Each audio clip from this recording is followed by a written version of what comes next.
first? Sure. So, sorry, my voice is a little shot today. I've been on a lot of phone calls, but let me know if you can't hear me all that great. My name's Julia Collao. I've been recruiting for the past 6 years, and I have specifically been focused on product managers and anything within product for the past year. And it's been great. I'm mostly on the front end. I'm on the sourcing side. So I'm looking through LinkedIn profiles every day and talking to candidates every day, just trying to get to the bottom of everything. And yeah, that's basically me. And I'm based in Los Angeles. Hey, Sangeeta. Hi. Awesome. All right. So as you can tell, Julia is busy recruiting for Compass, which is awesome. We're in the same company. I've been in the product world for about 15 years now. Built all sorts of different products. Worked at big as well as slightly small companies. So yeah, I have a wealth of hiring experience as well. I am hiring at the moment, so feel free to reach out on LinkedIn. Super happy to get, or even, if you are interested in Compass in general, feel free to reach out. We'll be very happy to connect you with the right people. Okay. And then I guess, who am I? I'm just a really passionate product person who I'm also invested in the answers that will come out of tonight. I'm looking for my next opportunity as well. And so really grateful to have sort of a unicorn on a shooting star moment here, where we've got both a hiring manager and a recruiter type in the same room who know each other and can help sort of close the loop on this quest that many of us have related to getting into product. So I'll try first just asking, are there any keeners who have like a burning question you want to ask? And then if not, we have other questions we can pose. I'll sort of have an awkward pause in case someone wants to ask that.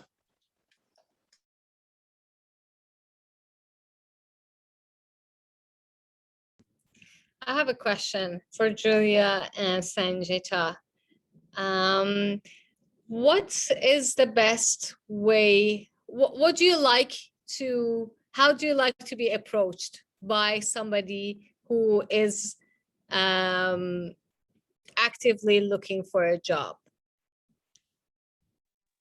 Basically, yes. What's the best way to approach someone like you in a different company or just a recruitment company to build relationship for maybe future responsibilities? Somebody that may not only want to ask for a job per se from you, but you're open to you will be then open to connect that person to your network, to other recruiters that you know of. Yeah. I can start here. I think that LinkedIn is a great connecting tool. I think that if you're persistent and you kind of see a recruiter or sourcer's contact information out there, then you can, I think, feel free to reach out. And it could be as anything as like a simple email with just a little information about yourself and just expressing your interest in wanting to learn more about the company or learn of more opportunities. It's also great to kind of come in with direction. If you see something on the careers webpage or a company webpage that you think, oh, this is a great fit, it's also nice to kind of have that direction when you do reach out to a recruiter, so that they know to vet that for you or kind of see who they can connect you with. I also think it's also nice to include just the link to your LinkedIn profile, or a resume is always helpful. I feel like LinkedIn has become very popular amongst a lot of recruiters, if not the majority. It's what we're always on. So always key to keep that clean and up to date. So I'd say, as a hiring manager, I have had messages sent to me on LinkedIn from total strangers. I'm okay with it personally. However, I don't feel like they go anywhere, because honestly, I don't check my LinkedIn messages that often. So for a hiring manager, if you want to reach out to a hiring manager, I'd say the better way to reach out to a hiring manager is through a referral. Find people you know who know the hiring manager or who know somebody in the company to get you connected. And if you can do that, then that helps the hiring manager kind of, be a little more responsive.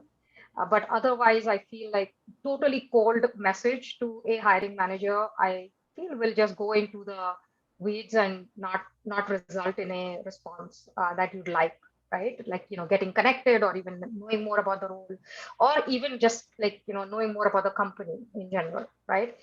So that's one thing I would say works better with hiring managers on LinkedIn at least. Hey, Bosky, Bosky, I'm you had a seeing question? Yes, I totally agree with what Sangeeta said. This is maybe more of a question for Julia. Thank you for coming today.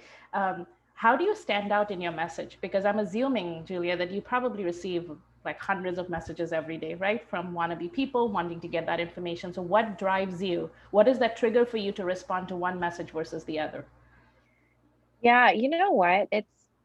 I actually don't get too many messages. You would think I would get more. Maybe it's because my title is, I think it's technical sourcer recruiter.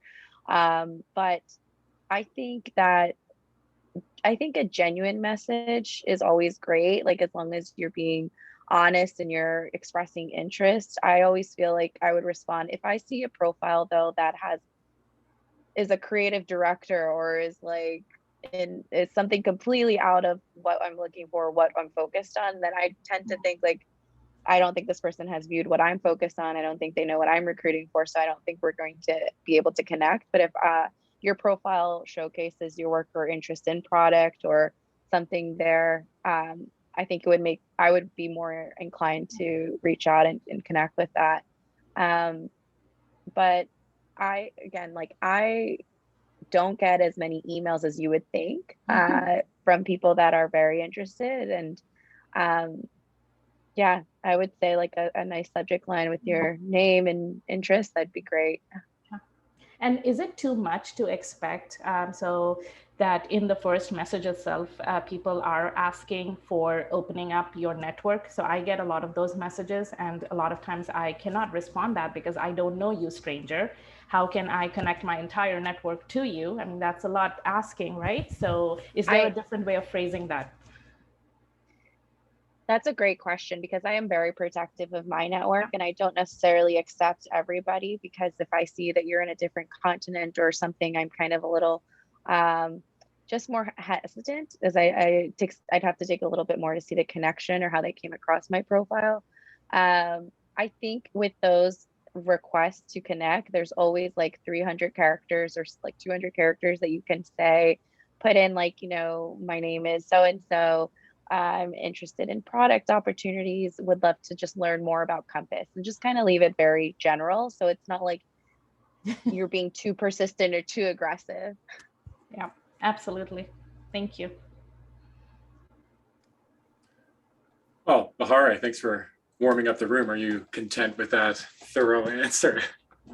Yes, thank you, both Julia and Sangeeta. Two different experiences, which is good too. It's comforting to see that it is like different people have different experiences. And thank you, Bosque, for the clarifying questions. Thank you. Okay. Michelle, I see your question. I'm happy to read it out unless you would like to. Going once. Okay, feel free to cut me off, but I'm going to read it out.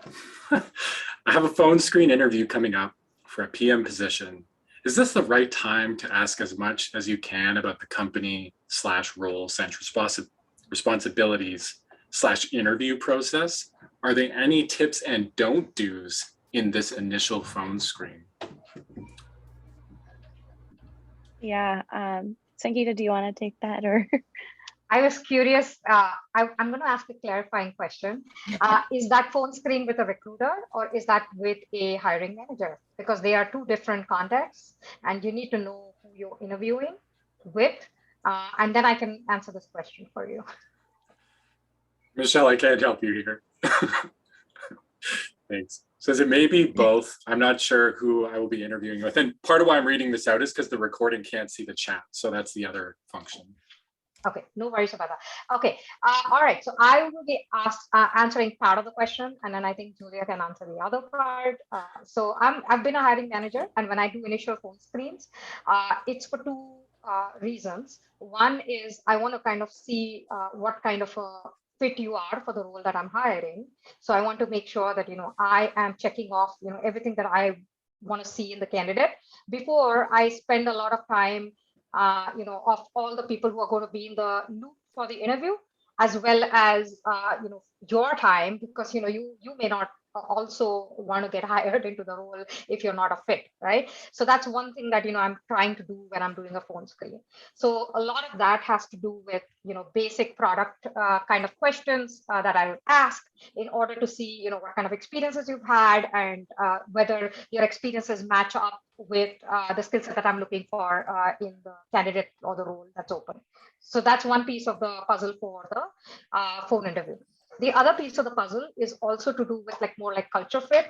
This is like a little more subjective. So I'm kind of looking for, how personable you are, do you have the tenets that, our company embodies, and, you seem like the right candidate to kind of, bring into our company, so that, you would work with alongside all of, the employees, and, in a very amicable way, and, get stuff done basically. So that's the other piece of the puzzle that as a hiring manager, I'll be looking for in a phone screen. Julia, you want to go for the recruiter one? Yeah, sure. So when I connect with candidates, it's always great if they can break down what they're responsible for or what they're focused on in very like if they can tell me what they're doing and I understand it, I think that's a successful way of breaking down or summarizing your experience. And I always like that shows me that you're a clear communicator and that you can explain things to me without getting into without being long-winded or getting in too much into the details or whatnot. You understand the kind of what your role is, and I think that's always marks a strong candidate. I think it's okay to ask about the interview process. I think that when you are connecting with a recruiter, our job is to really share more around the company overall and get you excited about the company, get you excited about the role, and answer any questions that you might have that are more like process focused, like what is the interview process like, who will you be connecting with, and then give you a little bit a snapshot of the role and what that is. And I think that anything that is more technical or just a little bit more in depth, I leave that up to the hiring managers to answer, because obviously I am not a product manager, so I don't know all of those details. But yeah, I think it's really an opportunity for you to get to know the company as well as for us to get to know you and get kind of a 360 on your experience overall. And then I also think it's always, a lot of people have career shifts or changes or short stints here and there. I think it's always important to just acknowledge those and have prepared your answers to why that is, or what your reasoning or thought process was when moving from company to company or changing careers. I also think that I feel a little a do's and don'ts. I don't know. Compensation tends to always be a little bit of a subject that people might shy away from or might be nervous about. I think it's completely fair for you to ask your recruiters if there's a compensation band that they're working with or within reason, so that you are being direct, and also that that the company can be as transparent as they can be around that.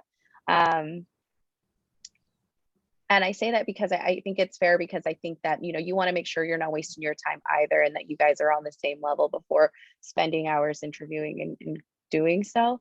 I think that I think it's all about how you phrase it. And maybe this is just a personal thing or a personality thing. I think it's, always nice to hear like, oh, what is there a compensation range that you can share with me, or something like that, as opposed to, well, I'm looking for X figures, and if you're not going to be able to get me that, then I think this is it. You'll be surprised how many times I get that, and that's kind of a red flag as to, okay, that's their number one priority. They're not interested in learning about the culture, company, or just projects or whatever it is. So I'd say that's my one red flag. Yeah, Thanks, the other Sangeeta. Oh, go ahead. Yeah, the other quick tip I will give you is do a basic research on the company, so that when you so no, you should definitely ask as many questions as you can about the role, about the company, the culture, including like how Julia was saying about compensation or the hiring process. However, there is definitely a lot on the internet these days about all the companies that you would potentially want to get hired at. So definitely take a peek at what the company does, what their product does, who they serve, so that you can have a much better sense of what to ask. Because otherwise, I have had candidates who come in and they don't know what Compass does, and in the phone screen they would ask really very basic questions, and that's definitely a turn off. So don't ask really obvious questions. I'd say ask do a little bit of homework so that the questions you ask really pique the hiring manager's interest, as well as give you a sneak peek into what's it like working at a company. Thanks, Sangeeta and Julia. Actually, if I may ask like two follow-up questions. Sangeeta, I know you mentioned that the two parts that you're kind of looking for when interviewing candidates is seeing the type of fit in terms of skill set as well as cultural. Is it appropriate to have it more of a bi-directional type communication where the candidate is asking what type of culture it is, what sorts of skills are you looking for? And the second question is, if we don't have direct PM experience, for entry-level PM candidates, what sorts of skills do you think kind of like highlight, oh, this candidate seems like a really good potential for this position? So for the first question, I'd say it's totally fine asking information like, hey, what's the company culture like? What's it like to work at Compass? Like, I have had questions like that coming from candidates in my current role, as well as in my previous roles, when I've been a hiring manager. That's totally fine. It is bi-directional. It is a conversation. An interview is a conversation. It is not a Q&A. So because it's a conversation, you should feel empowered to ask any question you need clarification on. So absolutely fine with that. On your second question, which is related to like, hey, I'm new to product, I'm trying to make a transition, right? So like I said, when there are two aspects, right? One is the skill aspect and the culture aspect. So when you think about the skill aspect, you do have to think about, how do you fit in and what do you bring to the table, right? In the role. I would go through the job description really well, because typically I know sometimes job descriptions tend to be very standard, like because all of them look for everything. However, the job description does give you a sneak peek into the role itself, right? And then you have to take and I've done that in the past as well. You take a spreadsheet and you actually look up, okay, what do I kind of fit in and what do I not, right? And there's things that you fit in, and there's things that you might be on the border for, and then there's things that you just have to learn, right? And you just have to be authentic and upfront about those skills. And if you're authentic and upfront about those skills, everything is fair game, right? And remember, in case of an entry level or a transition PM position, the typical kind of questions you're going to get are hypothetical, because the hiring manager and the recruiter know that you've not been a product manager before, but we are considering the candidate because they have something to bring to the table already. So you do have skills that you're bringing to the table, which you have to double down on. So double down on your strengths, and be open to learning in case of skills that are gaps. So if you bring that and you bring your authentic self, it's absolutely possible. And I'll just add to that, if general interview tips when you are talking to someone and it is a new role, or if it's something you're really excited about, it's okay to take a minute and to pause for a few seconds to think about your answer thoroughly and thoughtfully before just kind of going in and going on. I get really uncomfortable with silence, so I tend to ramble on for a while, and I have to kind of check myself, especially before going into an interview that I care about, just to kind of okay, like let me pace myself when I am talking to the interviewer and make sure that I'm getting my point across. So I feel like those nerves and jitters sometimes get to people. So all right, if there's a little bit of an awkward silence. Wow. Okay, that's question number 2. Okay, so we'll do a few things. 1, a time check. It's been 30 minutes. This has been epic.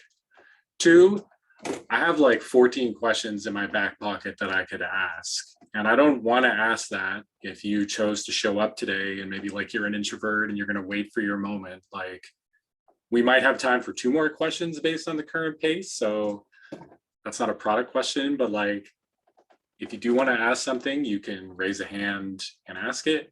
You can type it. You can type like Q in the chat. Lots of ways. The other thing is, if you're zoomed out, I can totally understand. But if you'd like to show your video, we could create a more personal experience for the speakers who are kind of answering these questions and so on.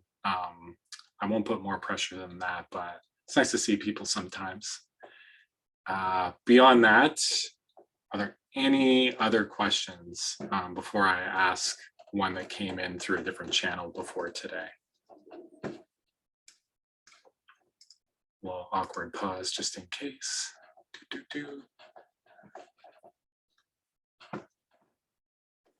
Okay. Yeah. Thank you, Michelle, and Bahari as well. So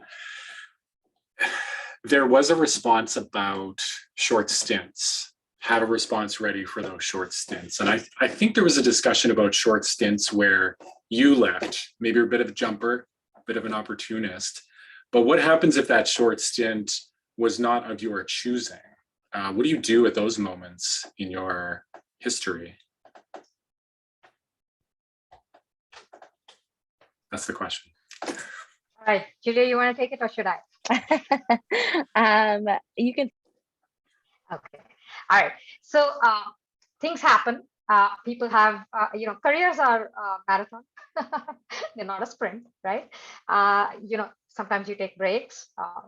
As a woman, I know I've wanted to take breaks in the past, and then there are also sometimes, things happen and, you have to kind of, leave, before you anticipated you were going to leave the job. It's totally fine, in my opinion. And I would say that as long as, the reasonings are very clear of why you left and why, you had a short stint, you are definitely, you being okay with it and being confident with the moves that you made or the gaps that you took is what will help in your interview process. So if you've had gaps in the past, right? And if people asked, or if there are short stints and people asked about it, be confident about the answer that you give and be confident about the reasoning behind, why it happened and, what was the reasoning behind it, right? If you are authentic, again, I would use that word authentic. If you are authentic about what happened and why, why you had to move or why you were forced to move or why there was a gap, absolutely. I don't see that as a negative at all in your years of experience, because like I said, you have a marathon of career, like, you're going to be working for, I don't know how long, a long time. So there's definitely, going to be, times or periods of time in your career where, things don't work out or, you happen to have a gap, and then that's, I think it's totally fine. Being prepared to answer that question, yes, you should be, because people will look at it and they will be curious, and don't take it as more of a question. It's more of a curiosity. Help me understand what happened, right? And that curiosity is what you need to kind of, be prepared to answer for. But as long as you're confident and you know the reasons and you can kind of explain them, I think you should be good. Yep, I'd say I would second that, definitely. Being authentic and you don't have to explain your every detail of every move. Just be clear, and you can be short. I don't write people off if I feel like they're reasonable explanations. Maybe there was misalignment between the role and what your responsibilities and what you were expecting versus what you dealt with at the former company. I think that the problem is when you start bashing or speaking negatively about your previous employer, manager, whatever it is, it kind of leaves it like, it's just a little bit, you just kind of want to avoid that. It's just not a great look. It shows that you're still kind of harping on it. It's not professional. So I would always encourage you, just keep it short. Don't speak negatively about any former employer and just move on and keep yourself focused on the role that you're the company that you're looking to. Okay, I'm seeing Bosky and Tiffany. I think you were first, Bosky. Hi. You are on mute though. Gee, okay, sorry about that. I totally agree with Julia and Sangeeta. I think, and this may be a personal thing as well for me. I think it's also sometimes authentic bashing, yes, but sometimes the passive aggressiveness might also come up. So it might be things like, I often hear, oh, I was just not given the opportunity. Company was great, I wanted to kind of get the promotion. I wanted to work on that initiative. I did not get, and it always takes two to tango, right? And so you are also equally responsible for managing your career and expressing to your managers about those growth opportunities. And yes, I understand sometimes those opportunities might not be available for XYZ reason, but it's also about how you frame and approach all of these conversations, not just in interview, but also in your current roles. I think that passive aggressiveness for me kind of, again, becomes very much a red flag, right? Because at the end of the day, you also have a role to play with me as a manager, to be helping us kind of achieve and helping you kind of achieve your career aspirations. I will make a contact statement, and then Tiffany, you're up. I just want to acknowledge that a lot of the discussion that's happened so far is barely about the skills of a product manager. We're talking about like interview skills, prep your answers, change your attitude if necessary. So I just want to acknowledge that we haven't really talked too much about like skills, but one of my next questions, maybe after Tiffany, will relate to skills. Tiffany, the floor is yours. Yeah, I guess it's still like talking about a bit of what we were talking about. I see this a lot. I think it was mentioned in the Women in Product Conference, how putting maybe mom or caregiver or dad on your resume or your LinkedIn, is that really okay? I mean, I haven't done it myself, and I don't think I've been in the space to have the opportunity to do it. To kind of respond whatever you've been. Yeah, I guess I've been fortunate to kind of always find myself with my next, gig, and I'm always just up to something. But like for maybe anyone else who might be wondering that too, like, what is that appropriate? Is that professional? Is that like the new generation thing? Oh, don't do that. Like, what are your thoughts on that when you see that for a candidate? Even if you feel strongly about it, you should do it, is my answer to that. Because at the end of the day, you don't want to be working at a place that doesn't accept your identity, like, whatever you call yourself, mom, and you want that as one of the adjectives, right? When that comes to mind, absolutely, right? There's no harm done in actually expressing yourself the way you want to express yourself. I'd say that I actually feel proud about that. If I see that on a resume, the reason I do is I can connect with it. First thing. Second thing, it's a human level connection more than, hey, here's some skills and a resume and here's experiences, right? But there's a human level connection that actually sometimes sticks more than the actually skills on the resume and the experience and the company that you worked at. So I'd say if you feel strongly about it, you could absolutely do it. Any follow up to that, Tiffany, or are you content? No, I think that was a really great response. And I like how, again, just making that personal connection, especially maybe if you're like looking to approach somebody that you might not have all the connections that they might have, or you're not sure. It kind of helps with the conversation. I mean, I love when people approach me to talk about parent stuff personally. It's, it's really organic, and I'm more inclined to, maybe share some of my network, or more inclined to, help them or give them tips if they're asking about something. Yeah, I like that. Thank you very much, Sangeeta.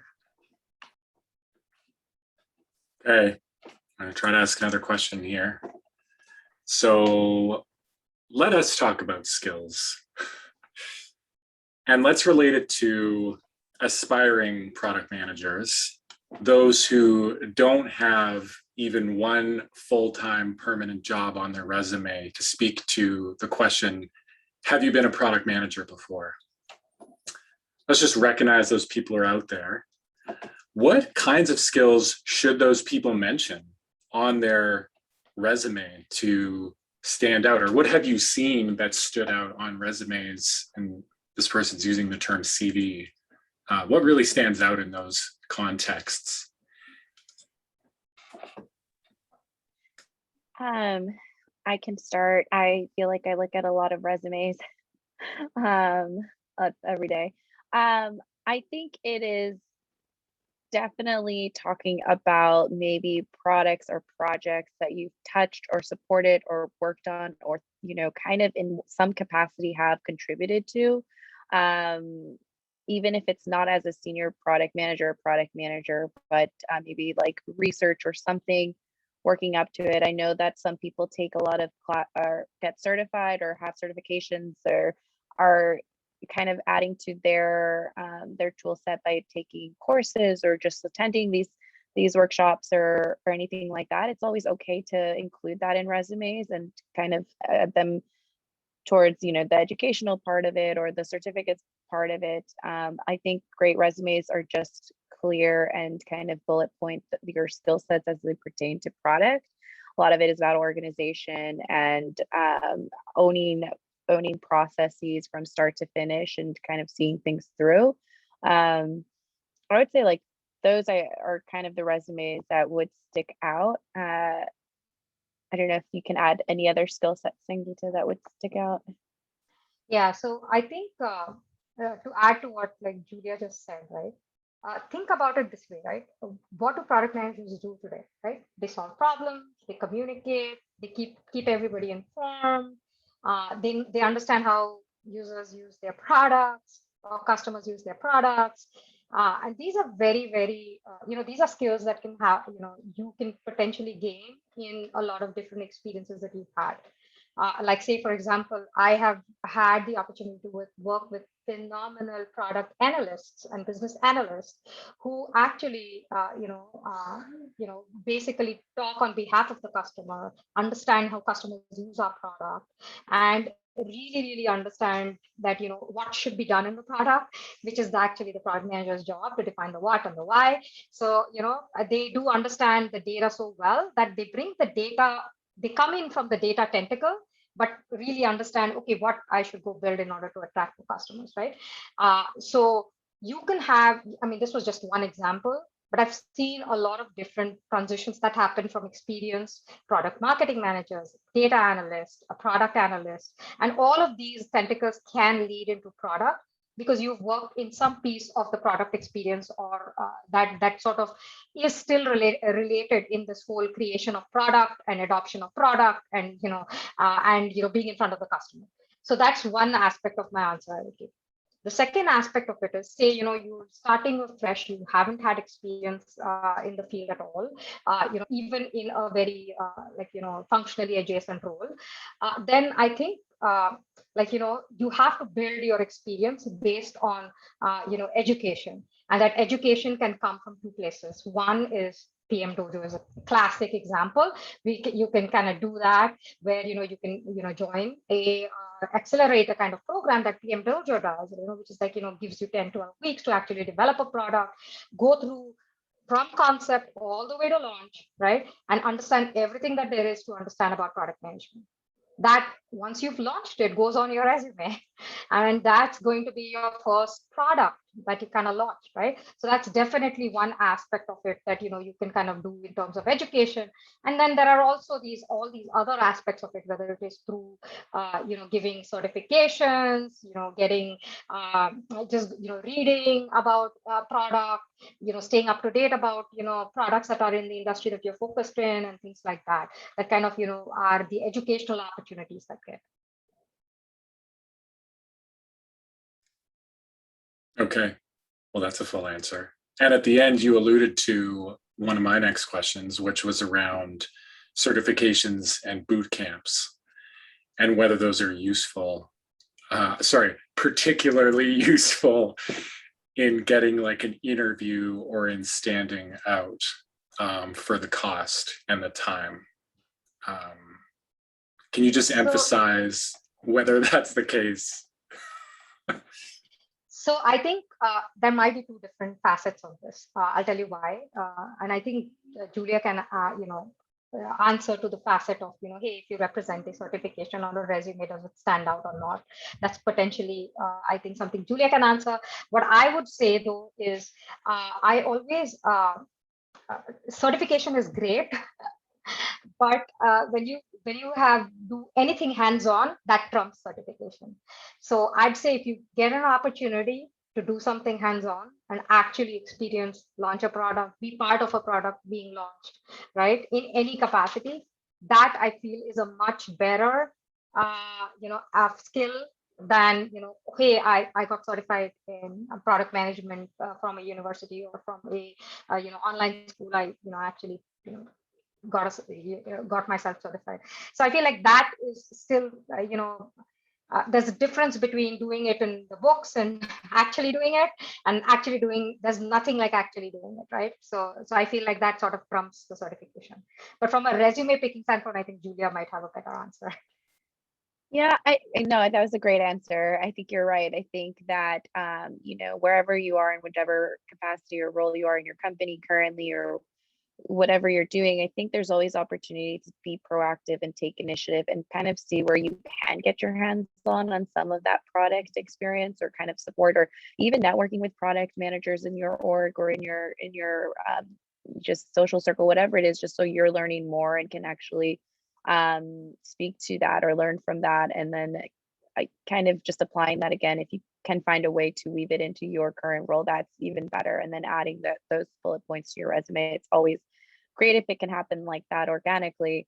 The certifications and all of the things that I see on the resume, it shows me like, wow, this person is really dedicated. They really they're investing in this. They want to learn more about it. So I think I would take a minute to consider that, of course, and then see how does that match up with their experience. And if I see a little bit of that, if I see some of that, I tend to take a call or reach out to the candidate just to learn a bit more. And same thing, if you have those things, and represent them, put them on your LinkedIn, put buzzwords, keywords, like whatever it is that you want to be involved in.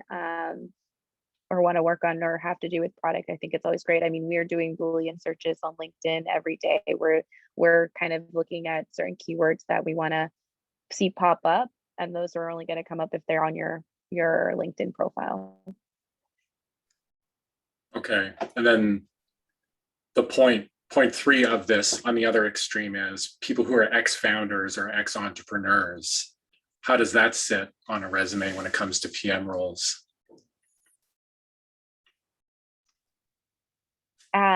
I can take this one for a minute. I feel like I talk to a lot of ex-founders, and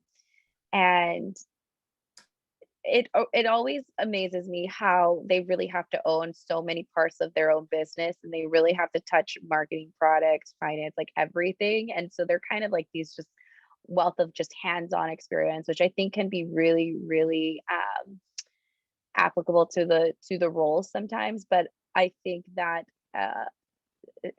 I feel like for these pure product manager roles, sometimes it's not specific enough, or they need to be more focused or narrowed in on things.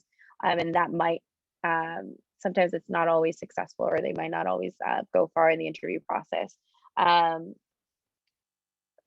also sometimes feel like a lot of people are very ambitious and want to kind of get to the next level really quickly. And because they founded a company or because they worked on it, they think that they're leveling themselves up a lot more than what a company might think, or how evaluate skills. So sometimes the leveling is off, and that's always a harder conversation to have. And I feel like in those cases, I think it's always important to be humble and just kind of see and really kind of listen in to what the company's saying or what the interviewers want to learn more about, and kind of how they're assessing your skill sets and how they're going to work with you to grow your skill sets, and kind of like how are you guys going to work together to better that. So I always think that humble candidates are the best candidates to work with, because you're just more open to learning. So yeah. I see a I- nod from, oh, go ahead. Yeah, Please. I don't have anything to add. I was just going to say a +1 on what you just said. I think, yeah, everything, she Okay. covered everything. Well, thanks. I'll do a time check. We've got 11 minutes. And if I go over, I might not forgive myself. We have 3 questions that we could try to fit into 11 minutes, starting with Tiffany. Do you want to ask it? Yeah, I can ask it. I was just basically curious, and if there's any other software engineers or people coming out of software engineering, like, and I guess I look at my resume and I go, oh my gosh, like what fits, what doesn't go, and I think I'm still kind of like looking at my resume again. So my question is like, what are some of the like transferable skills for a PM opportunity? For example, I've listed things like SQL, Asana, cross-functional teams, and I mean, just like top of my head, I might have other bits on there, but that's all I've got right now. What does that say? And what do you think that I'm missing, that I'm like not thinking of, like, oh, that's a skill, I need to put that on there or keep that on there, don't delete that, you know? Yeah, I think that the SQL, all those technical skills, I think are super helpful. I think that allows it kind of, to me, tells me that you can speak to engineering teams and you can probably speak their language better than other candidates can. And as long as you can be a clear communicator and bridge between that, it's always, I think, helpful for product managers to have that skill set. So I think you can list as many as you'd like. And some product management roles are very technical, and they really do need someone to understand like all of the back end and data work and all of that. And I know that as product managers, sometimes there's an eagerness to want to be customer facing immediately or work with the customer or be directly. And I think that some product manager opportunities can be a little bit more on the back end or work with customers in a different capacity. And I would encourage you to not be closed off to that and explore those opportunities if the technical piece is there. Yeah, I think I'm kind of like looking more at kind of technical roles over, I love customers, they're great. I think, you know, so helping people is something I'm passionate about. But what you said kind of resonated with me. Yeah, I was like, yeah, I could really appreciate working with engineers, and, you know, like helping their point be made, because I understand a lot of the setbacks and challenges that happen. Yeah. Yeah, and not to say that your role couldn't transition into a customer facing role. Like once you're with a company, you have all those opportunities to grow. You develop that relationship with managers and the teams and all that. So yeah. Exactly. Thank you so much, Julie. Okay, we've got 8 minutes. I want to do the lightning round, which consists of 1 anonymous poll, and then we're going to try to fit in these 2 questions. You've got 20 seconds to optionally answer this fine poll here. We're basically just asking, would you attend the exact same event topic again if it were posted somewhere?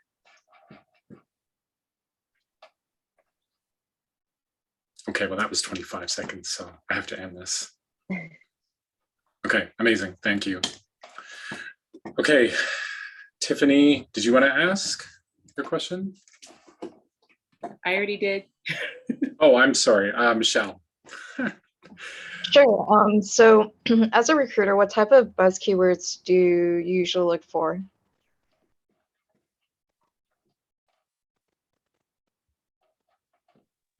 Sorry, I lost my screen there. I would say like product development, product management. Those are the obvious ones, but I think thinking about like customer journeys or developing roadmaps or strategizing, anything around just kind of what like developing a product is relevant. I think those are the ones that pop. When I'm looking at more like one-off product management roles, they do become a little bit more technical keyword buzzwords, or key buzzwords like data intelligence or something along those lines. Right now I'm working on something that has to do with solution architects, like a product manager that would be managing that. So there are certain buzzwords that I hope to find product managers are working on. But yeah, I think for the most part, just making sure that like thinking about the customer always, or the consumer, and then yeah. I don't know, Sangeeta, if you can add some more to that. Yeah, I think I'll give you a tip instead. So I'll tell you the how. The how is go look at job descriptions of product managers and maybe glance through, I don't know, 20, 25 job descriptions of what you're aspiring to be, right? And once you've gone through them, I'm pretty sure you can understand, what are they looking for? And when you know what they're looking for, those are the keywords that you want to call out, because then that's going to help you kind of, your resume get picked up, either whether it's LinkedIn or any other search mechanism that recruiters use. Because at the end of the day, they also have just keyword-based search. So they are going to use these keywords to look for, hey, I'm looking for some data intelligence program manager or product manager. So, okay, so, can I put DI, data intelligence, data, recommendation, see, this is what they're going to use. Like, imagine you were searching, what would you search for is what you have to think. And once you do that, then you know what to put in. Great, thank you. Okay, we'll leave 4 minutes for Priyanka's question, but Bosky, did you want to comment? Yeah, so there is this nifty hack that I came across a few years ago, and that is if you put the job description in a word cloud and see some of the keywords, that might give you some patterns to see, and then you put your resume on the same word cloud as well and see where there might be a match. It was kind of an interesting, again, it's not 100% kind of a thing, but it just kind of helped me visualize where are some of the things that I can actually highlight, not highlight, and things like that. But again, at the end of the day, I think keyword stuffing is something you obviously want to make sure that you're not just kind of bombarding and just putting things just randomly everywhere, just stuffing it in. It kind of needs to make sense. But yeah, the word cloud was like a really interesting exercise. Yeah, I think that's a neat hack, Bosky. Definitely, makes total sense now that you say it. One weird trick. I'm going to try that. Okay. Priyanka says and asks, how important is a summary on a resume? Or how can one draw the attention of a recruiter since they have 10 to 15 seconds per resume and want to make sure they read the rest of the resume?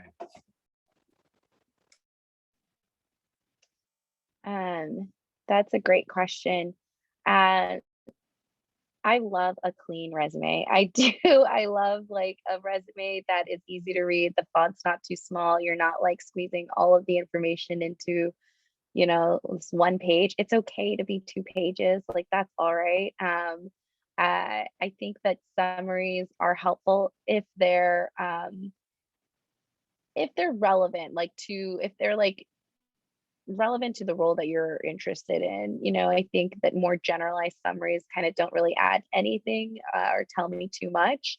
But if you're telling me in 2 sentences that you've worked on a product from 0 to 1 or you've helped someone do this or that and it has to do with the role, then I can appreciate reading 2 or 3. I don't think they need to be a paragraph. But again, I just like a very concise, clear resume. I think the only thing I'll add to that is I'm a fan of summaries. Partly because I generally have 5 minutes before the interview that I look through the resume. Okay, because I'm going from meeting to meeting and then I have an interview coming up, so I'm like, okay, let's quickly look at the resume, and the first thing I lay my eyes on is the summary. I love a summary that's well represented. It's you and how you want to be perceived, and I feel like that just talks to me a lot. But that could be just me. So I would take Julia's answer for sure. I wish I had a bigger sample size because I literally just took out my summary and put it in the cover letter right before today's event. So I might put it back in now and send it to you. I like summaries too. Again, I like to connect with people because at the end of the day, as a hiring manager, I want to just kind of get a sense, can you be someone that I would love you to be a part of my team? Would you be someone as a person that you would actually fit and maybe add to our team? So for me, that summary, as long as it's not your typical one, boring one, and a regurgitation of your resume, speaks to me on a very personal level. So totally on board with Sangeeta on that. Yeah, I think it becomes very creative, right? And it becomes a more of a human touch, and that's what you're looking for, right? At the end of the day, you want to work with the person, you want to, kind of enjoy working with the person. And yes, while they have, loads and loads of experience on their resume, the one thing that personal about them is the brand that they show off in the summary. So I feel like, I just connect with that. So you look at a resume, and if you liked it, you might look at the cover letter versus looking at like a cover letter and then maybe the resume. Is that about right? Depends. I think for me, sometimes, sorry, Sangeeta, you go ahead. I think, Julia, I was going to. It was me, but go for it, Bosky. Sometimes if the candidate kind of intrigues me, sometimes I even go and check out the kind of articles they've written on Medium and Hacker Noon. So I've even done that, again, when there is time, but I have done that because, again, that lets me see how you think as a product manager. And if I kind of enjoy your perspective and point of view, which is a lot of what we have to do as PMs, point of views, I think it again helps me resonate, right? I like the way you're showing up also on LinkedIn, right? How are you engaging? A lot of times I will do that, but yes. Okay. Speaking of time, I think if the stars align, we'll do this event again. But Bosky, I want to give you the floor at the end here and thank everybody for coming. Awesome. Well, thank you so much. First of all, thank you, Gordon, for hosting this for us. Really amazing. Thank you so much. And Sangeeta and Julia, really, thank you so much. It's been amazing to have you today and share this perspective. It's one thing, a lot of people kind of go and give interviews. They never kind of hear back on a lot of these insights. And so very, very grateful for having you. And just lastly, for anyone who is looking to transition, and if you are looking to gain that practical real world experience, as Gordon was saying, I'm going to share this again. PMDojo is really an inclusive community and applications are closing this week. So if you're interested, please do send in your application, connect with me as well. And if you do connect, please do put a message, not just a random kind of a connection request on LinkedIn. I'll have no idea where we met. But yes, if there is any way that PMDojo can support you in your career journey, happy to do that. And we will be looking at hosting some more of these events to help you in your journey. And Sangeeta and Julia, again, thank you so much for doing this and taking the time to be doing this with us. And thank you everyone for taking the time to join us today. Thank you, everyone. Thanks. Thanks, everybody. Bye for now. Everybody. Bye. Bye.